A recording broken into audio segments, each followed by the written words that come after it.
incha allah professeur ginnaaw bañ la nuyoo ziar tey dañoo bëggoon xam njëriñu huile saab-saab ci wàllum wér ak jëfandikoo nan lañ koy jëf waa ci wàllu wérde Pape huile de saab-saab lu bëri njëriñ la mais day comme niñ ko waxee woon rek day huile yoo xam ne ñun duñ ko baaxoo di utiliser lu bari parce que xëy na defar bi jafe na ak am ci quantité ak yu demee noonu moom bay de mooy ci cosmétique yi mais dañ koy utiliser lu bari ñoom mooy ci usines yi yu mag yeeg yu demee noonu ndax huile bi baax na ci wàllu karaw wàllu cheveux ñi nga xam ne dañoo am ay karaw yuy dagg wala karaw yu ruus wala karaw yu lemu dañ leen xamal les cheveux crépus wala yi nga xam ne dañoo am problème karaw boo xamante ni du sax bu baax du normal wala du sëq donc ka huile la boo xam ne boo ko ciy def dina baax ci karaw bi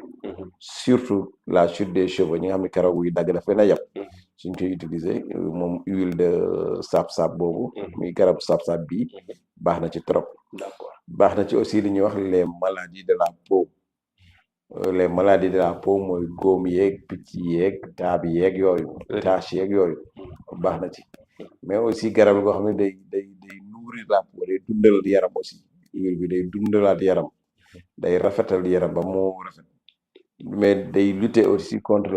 le vieillissement mooy ñi nga xamante ni dañuy gaaw màgget wala ñuy ras wala yu demee noonu day réduire aussi l'inflammation mooy ñi nga xam ne dañu amee ay métti comme tànk yu métti cheveux yu métti wala cheveux yu métti wala rhumatisme wala yu demee noonu donc bu ñu amee huile bi di ko ci maase daf koy saafara mooy douleur yooyu day douleur moom it huile boobu day wàññi li ñuy wax cholestérol huile la mais di dindi cholestérol donc ñi nga xamante ni am nañ cholestérol bu bari seen yaram buñ koy utiliser mën na dem ba cholestérol boobu dina dañ mais antibactérien la aussi moom day xeex ci lépp loo xam ne ci wàllu bactérie la ci wàllu microbe la muy antimicrobienne mais antiviral la antiviral mooy loo xamante ni ay virus day xeex lu mel ni virus comme lu mel ni ay hépatite ak yu demee noonu nga xam ne ay virus ñoo koy joxe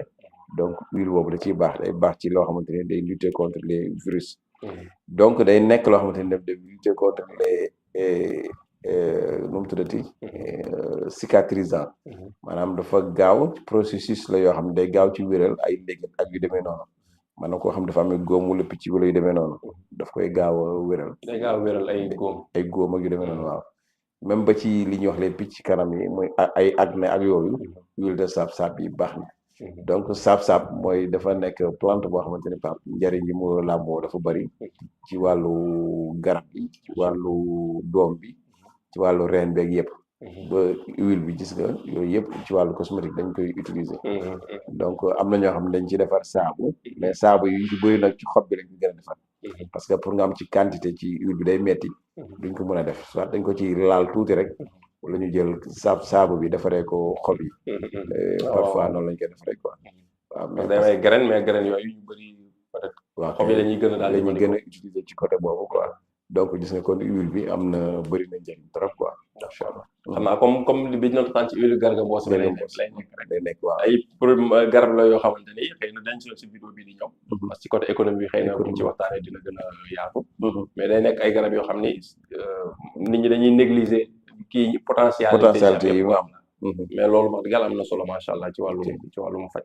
xam naa fekk am na loo xam ne bëgg nga ci sànniwaat fekk na laaj ñu la ko si wala nga fàtte woon ko bu ko defee ñu jox rendez-vous ñu ñuy suivre ci vidéo bii di ñëw nga xam ni moom mooy dernière vidéo de la semaine muy wàllum économie incha allah waaw xam naa ñu joxaat leen rendez-vous ci économie bi rek bu ko defee ñu gën cee mën a développer yeneen ñi desoon waaw asalaamaaleykum wa rahmatullah